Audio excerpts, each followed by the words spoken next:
Hello welcome back बच्चों, मैं सुनील पांडे आप सबको अपने इस चैनल पांडे सर की क्लास में बहुत बहुत स्वागत करता हूं। आज हम लोग पढ़ने जा रहे हैं 6 की गणित लेसन 11 एक एक नियम। तो आइए शुरू करते हैं। और जैसा कि हम लोग देख रहे हैं, इस एक्सरसाइज में निम्नलिखित सवाल दिए गए हैं जिन्हें कि हम एक एक कर हल करेंगे।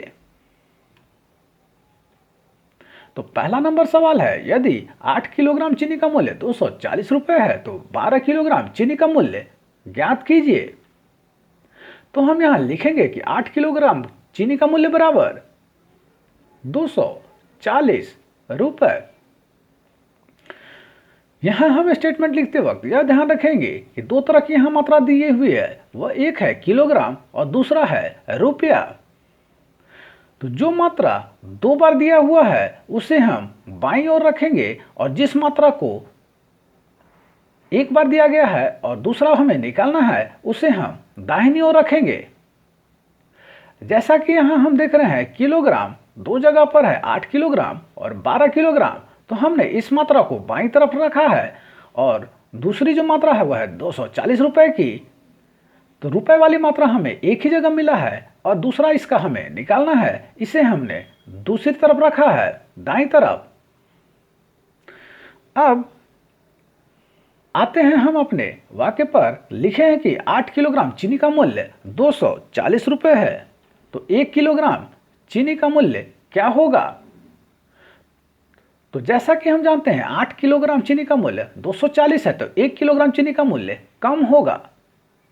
तो कम करने के लिए हम 240 को 8 से भाग देते हैं, तो हमें 1 किलोग्राम चीनी का मूल्य निकल जाता है।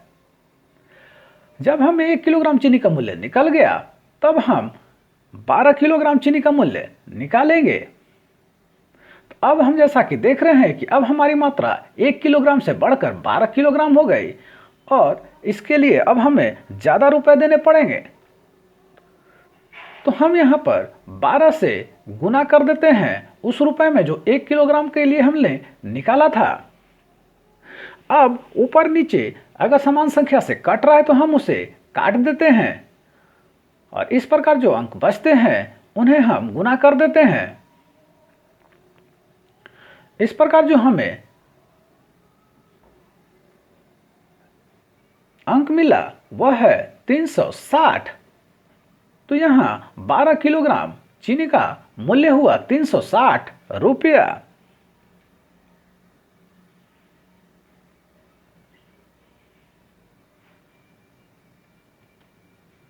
दूसरा नंबर सवाल है, किसी व्यक्ति ने एक पुस्तक की 3 प्रतियां 75 रुपए में खरीदी। बताइए कि 300 रुपए में वह व्यक्ति पुस्तक की कितनी प्रतियां खरीद सकता है। तो हम यहां लिखेंगे 75 रुपए में वह प्रतियां खरीदता है 3। यहां हम देख रहे हैं कि एक मात्रा जो है वह है रुपया और दूसरी मात्रा है प्रतियां। रुपया हमें दो जगह दिख रहा है और प्रतियां एक जगह। तो जिसे हमें निकालना है उसे दाहिनी तरफ रखा, और जो दो बार दिया हुआ है उसे हमने बाईं तरफ रखा है। तो 75 रुपए में 3 प्रतियां मिलती हैं, तो 1 रुपए में हमें कितनी मिलेंगी। तो हम 3 को 75 से भाग दे देते हैं, और अब 300 रुपए में कितनी प्रतियां मिलेंगी। तो जैसा कि हम जानते हैं 1 रुपए में जितनी मिलती है उससे 300 गुना ज्यादा मिलेगा। तो 3/75 में हम 300 से गुना कर देते हैं, और ऊपर नीचे जो संख्या है अगर कट रहा है समान संख्या से तो हम उसे काट देते हैं, और इस प्रकार हमें हमारा जवाब मिलता है, वह है 12 प्रतियां।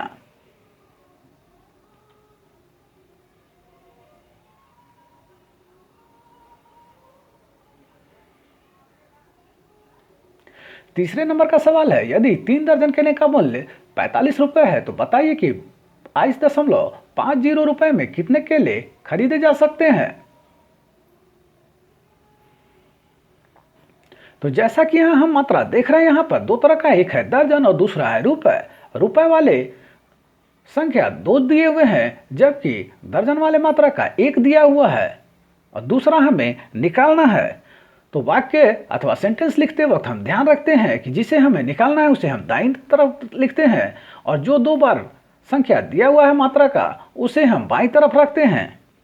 तो 4 रुपये में वह केले खरीदता है 36। यहाँ हमने दर्जन को संख्या में बदल लिया है, तो 3 दर्जन में 36 केले हुए। तो 1 रुपये में वह केले खरीदेगा 36 भागा 45 केले। अब वह 22 रुपये 50 पैसे में जो केले खरीदेगा, तो वह निश्चित रूप से 1 रुपये का 22.50 गुना ज़्यादा होगा। तो हम यहाँ 22.50 को उससे गुना कर देते हैं और ऊपर नीचे अगर समान संख्या से कट रहा है तो उसे हम काट देते हैं। इस प्रकार जो हमें संख्या मिला वह है 18 केले, अथवा हम इसे कह सकते हैं 1.5 दर्जन।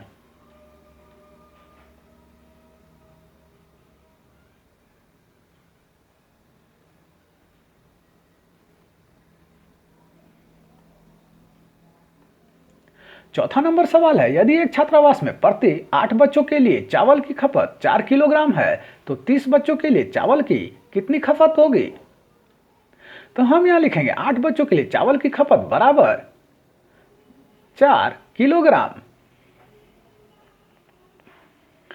यहां हम देखेंगे कि सवाल में जो मात्राएं हैं वह है दो तरह की, एक तो है बच्चों का और दूसरा है किलोग्राम का। बच्चों की संख्या जो है मात्रा ये 2 बार दी हुई है, जबकि किलोग्राम वाली संख्या एक ही है। तो हमें चूंकि किलोग्राम की दूसरी संख्या निकालनी होगी, अतः हम उसे दाईं तरफ रखें और जो 2 बार मात्रा दी हुई है उसे हमने बाईं तरफ रखा। तो 8 बच्चों के लिए चावल की खपत बराबर 4 किलोग्राम, तो एक बच्चों के लिए चावल की खपत बराबर हुआ 4/8 किलोग्राम।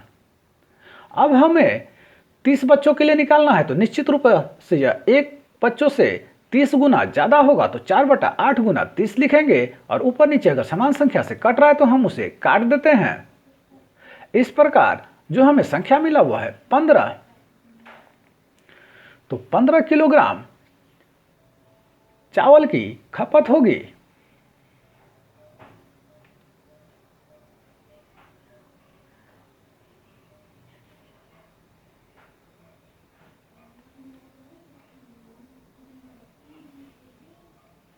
अगला सवाल है 5वें नंबर का, एक हवाई जहाज 5 घंटे में 4000 किलोमीटर उड़ता है, वह 3 घंटे में कितना उड़ेगा।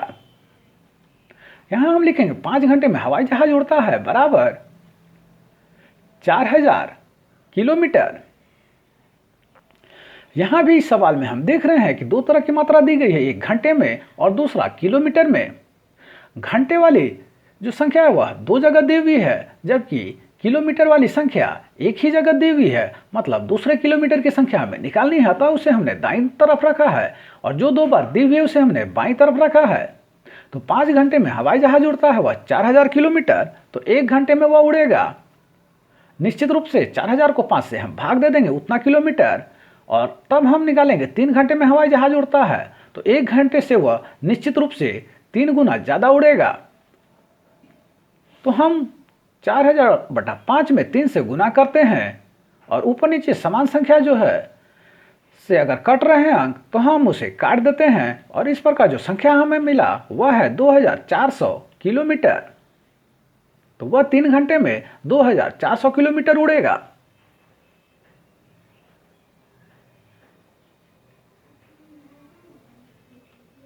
छठे नंबर का सवाल है, यदि 22 मीटर कपड़े का मूल्य 704 रुपये है तो 20 मीटर कपड़े का मूल्य क्या होगा। यहां हम लिखेंगे 22 मीटर कपड़े का मूल्य बराबर 704 रुपये। यहां पर हम जो सवाल में मात्रा देख रहे हैं वो 2 तरह की, एक मीटर में और दूसरे रुपए में। मीटर वाली संख्या 2 जगह पर दी हुई है, जबकि रुपए वाले की संख्या एक जगह है, मतलब दूसरे रुपए हमें निकालने हैं। तो हमने यहाँ 704 को दाईं तरफ रखा और 22 को बाईं तरफ, और इस प्रकार से वाक्य को सेट करते हुए लिखा है। तो 22 मीटर में कपड़े का मूल्य 704 रुपये है, तो 1 मीटर कपड़े का मूल्य निश्चित रूप से 700 भाग 22 होगा, 704 भागा 22 रुपया होगा। अब हम 20 मीटर कपड़े का मूल्य निकालते हैं, तो निश्चित रूप से 1 मीटर के कपड़े के मूल्य से वह 20 गुना ज़्यादा होगा, तो हम 704/22 को 20 से गुना करते हैं और ऊपर नीचे की संख्या जो है अगर समान संख्या से कट रहा है तो हम उसे काट देते हैं और इस प्रकार जो हमें संख्या प्राप्त हुआ वह है 640 रुपया। तो 20 मीटर कपड़े का मूल्य हुआ 640 रुपया।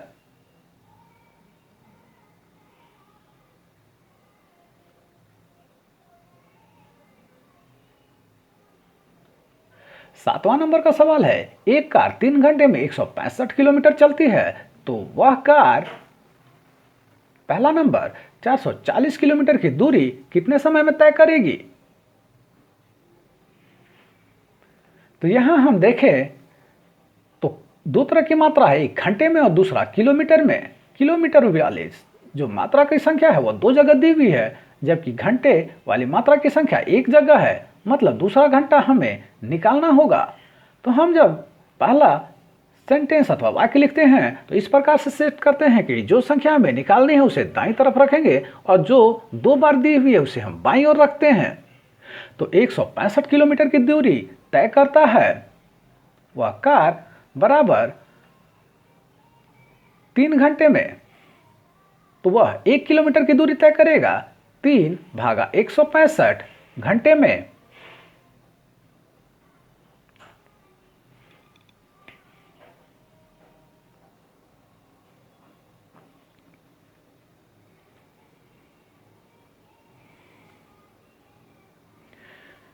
तीन भागा 165 घंटा अब 440 किलोमीटर की दूरी तय करेगा।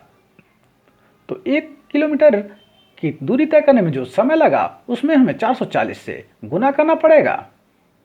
इस प्रकार यह हुआ 3/165 गुना 440। अब ऊपर नीचे अगर कट रहा है समान संख्या से तो हम उसे काट देते हैं और जो संख्या हमें जो अंत में प्राप्त हुआ वह है 8 घंटा। तो 440 किलोमीटर की दूरी तय करने में कार को समय लगा वह है 8 घंटा।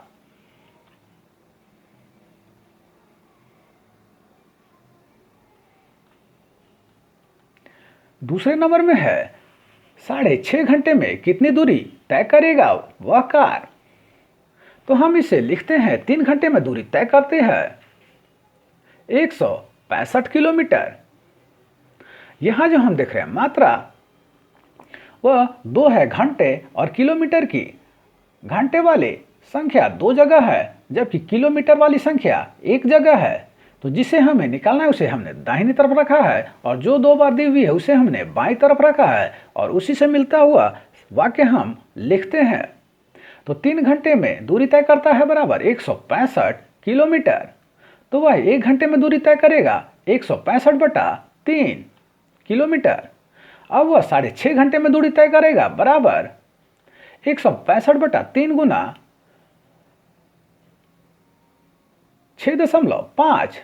अब ऊपर नीचे अगर कटता है तो हम उसे काट देते हैं समान संख्या से और जो अंतिम रूप से हमें संख्या प्राप्त हुआ वह है 357.5 किलोमीटर। तो वह कार 6.5 घंटे में जो दूरी तय करेगी वह है 357.5 किलोमीटर।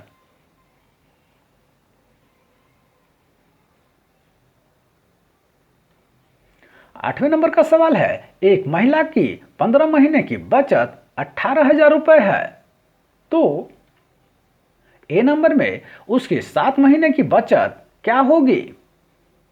यहां हम देख रहे हैं कि जो मात्रा है वह 2 तरह की है, एक महीने में और दूसरा रुपए में। तो महीने वाली संख्या जो है वह 2 जगह पर है जबकि रुपए वाली संख्या एक जगह पर है। तो जिसे हमें निकालना है उसे हम दाईं तरफ लिखते हैं, मतलब रुपए वाली संख्या दाहिनी तरफ लिखेंगे। तो 15 महीने की बचत होगी बराबर 18,000 रुपया। तो 1 महीने की बचत होगी 18,000/15 रुपया। तो 7 महीने की बचत होगी तो 1 महीने की बचत में हम 7 से गुना कर देते हैं और ऊपर नीचे अगर कट रहा है तो हम काट देते हैं समान संख्या से। इस प्रकार जो अंतिम रूप से हमें संख्या प्राप्त हुआ वह है 8400 रुपये। तो उस महिला की 7 महीने की बचत हुई बराबर 8400 रुपये।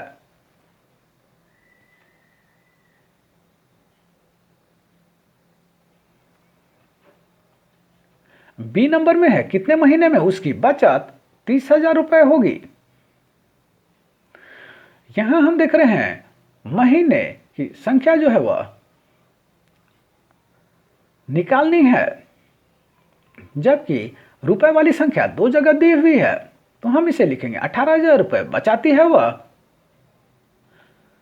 15 महीने में। तो 1 रुपया वह बचाएगी 15 भागा 18,000 महीने में, तो 30,000 रुपये वह बचाएगी।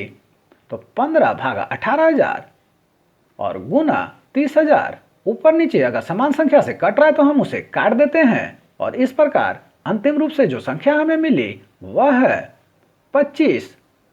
मतलब वह 25 महीने में 30,000 रुपये बचाएगी।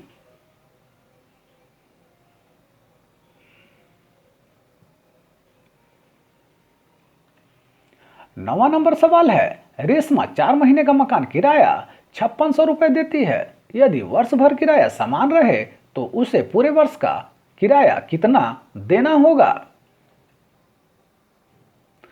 तो हम लिखते हैं मकान का 4 महीने का किराया है बराबर 5600 रुपया। यहां भी हम ध्यान दें तो देखेंगे सवाल में मात्रा जो दी हुई है वह दो तरह का है, एक महीने में और दूसरा रुपए में।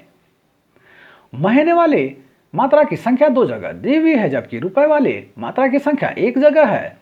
तो जो एक जगह दी हुई रहती है उसे हम दाहिनी तरफ रखते हैं, मतलब उसे हमें निकालना है, और जो दो जगह मात्रा दी हुई रहती है उसे समान रूप से उसे हम बाईं तरफ रखते हैं। तो मकान का 4 महीने का किराया है बराबर 5600 रुपये। तो एक महीने का किराया होगा 5600 भागा 4 रुपया।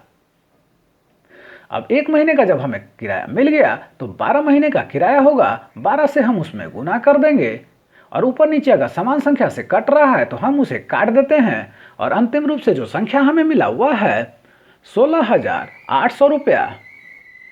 तो उसके 12 महीने का किराया होगा 16,800 रुपया।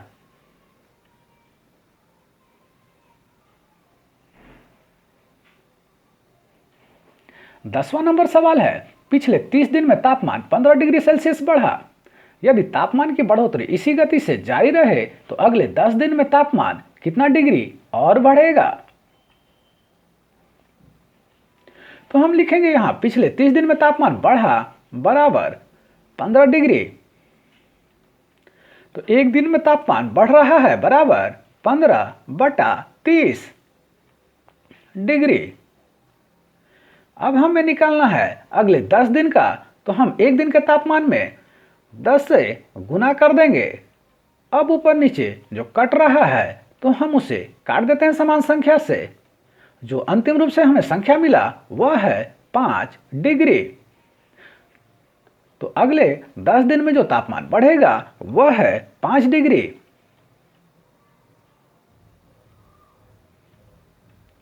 अगला सवाल है 11 नंबर का। रामू ने 5 ओवर में 45 रन बनाए और अनूप ने 7 ओवर में 42 रन बनाए। एक ओवर में किसने अधिक रन बनाए। तो रामू ने 5 ओवर में जो रन बनाए हैं वह है 45। अब रामू के 5 ओवर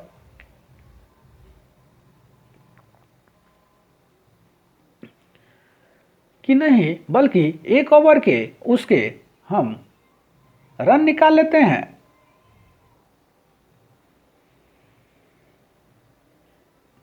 तो एक ओवर का रन होगा 45/5 रन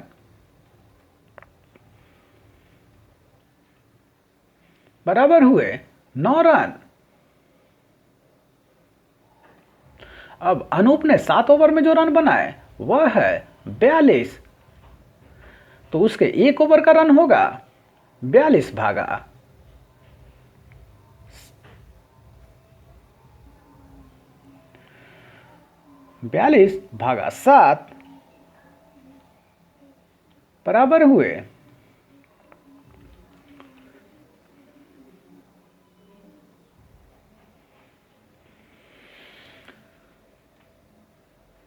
तो 42 को 7 से भाग देंगे तो आएगा 6, मतलब 6 रन। तो रामू ने एक ओवर में 9 रन बनाए और अनूप ने एक ओवर में 6 रन बनाए। तो निश्चित रूप से रामू ने एक ओवर में सबसे अधिक रन बनाए।